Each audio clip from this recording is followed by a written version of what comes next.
ঢুকবে না নির্বাচন কমিশনে।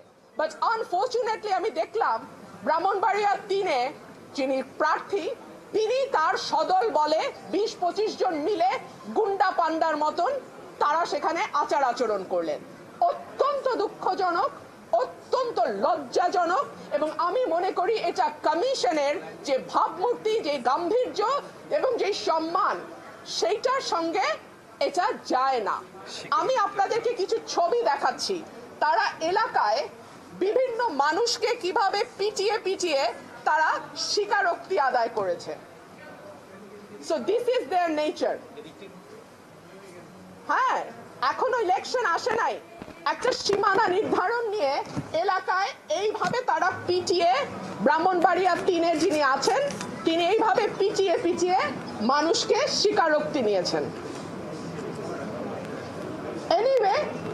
এনিওয়ে নির্বাচন কমিশনে আমরা প্রেজেন্ট করেছি ভৌগোলিক দিক বিবেচনায়, জনসংখ্যা বিবেচনায় এবং সকল কিছুর বিবেচনায় আমি আশা করব নির্বাচন কমিশন যে সিদ্ধান্ত নিয়েছে সেটি সঠিক সিদ্ধান্ত এবং সেই সিদ্ধান্তই নির্বাচন কমিশন বহাল রাখবে।